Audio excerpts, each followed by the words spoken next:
सुशी बेकारे हो अरे दिलवा टूटा ले पजानी।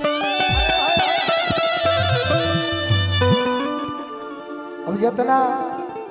अदाकारा लोग आइल बनी रो सब खड़ा हो जाए। ये हम नहीं खी कह हमारे मिश्रा भैया को हम तो चाहबो ना करी कि आओ लोग बाकी पैसा ले ले बड़ू तू तहार ड्यूटी पूरा करो। अच्छा जाए तो पूरा मत मने हम चाहता नहीं कि आओ चलाओ है ना बना बैठे आओ आओ आओ तो हेनो डांसर लोग का अभिभावक बड़ो तनिया जी है तनिया जी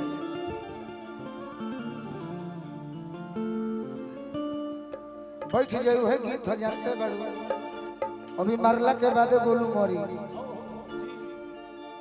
रितिका जी ई गाना जौन बा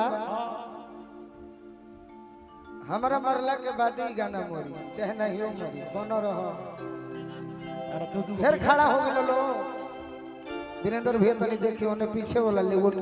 के देखे में दिक्कत होता तनी मनी मानो लोग बतिया हम हटैती ना बाकी बड़ी दिल पर दुख पहुंचे ले बड़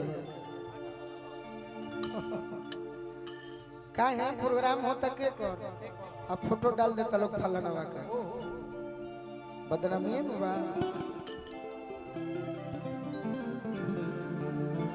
तनी मन ध्यान दिहल जाओ लड़की के शादी साफ गोड़ लग के बुढ़वा देबू सकारे बाकी सौभाग्य बा हमार कि कलाकार लोग हमार सम्मान करता कहाँ उतना कम उम्र में सम्मान मिलता बाकी अच्छा लगा खूब शुभकामना बा। शादी भइला के बाद खुश बाड़ी मने मने भगवान जी से राम जी से निहोरा करतरी कि प्रभु जी जेकरा से हम फोन पर बतियौले बानी आज उनका से पहला मिलन होखे वाला बा तो आज भराते रह दे। ये विशेष आदेश हमरा आयोजक वीरेंद्र भैया के बाद एक बाद एगो उजाड़ा वाला गीत ओकरा बाद भी दू गो फनकार लोग बाकी बा जरूर सबके मनवे मोहली लोग हमारे मित्र हलो कहतरी कि आज हो पहिला मिलना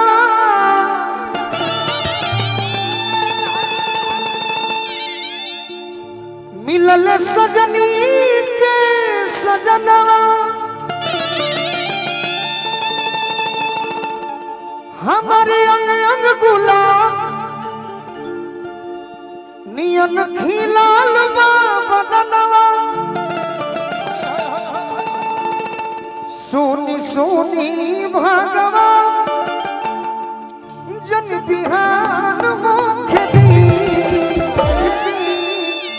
ये प्रभु जी कि आज राजा जी के कोरवे में जवान हो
वीरेंद्र भैया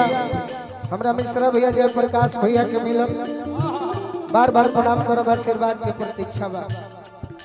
लड़की कहती है कि देखी हम अनुभव करतनी तारा जन पैसा मिली तने जगदम्बा चाचा भी धोइले जाई राजा जी के ओठवा में ओठ जो सती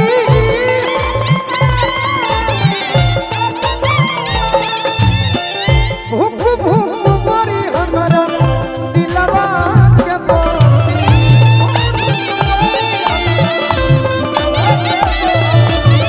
भूख भूख बड़ी हमरा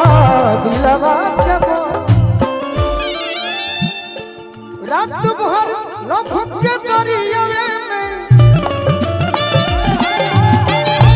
रात भर लफक के दरियावे में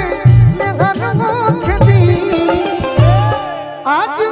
राजा जी के कोरवे में जवान हो खेती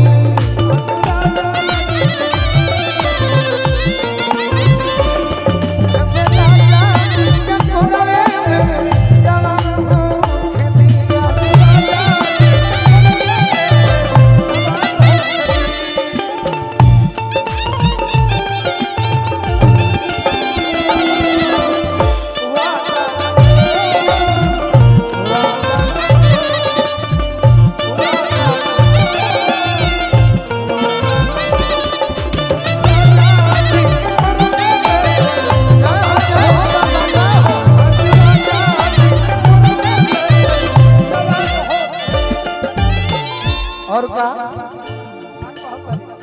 रोआ गनगनाई पिया कोरा जब उठाई है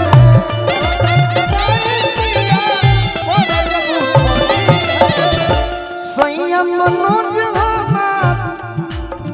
अरे जियादा जुड़ाई है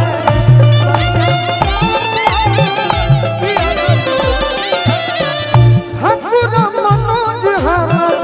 जियादा जुड़ाई है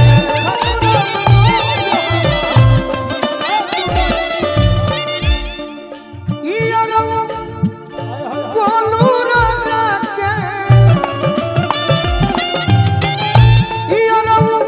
बोलू राजा के परेशान होके और अपने मन से कही बाकी अभी ना बाद में देखो कि यह राजा जी के कोरवे जवान हो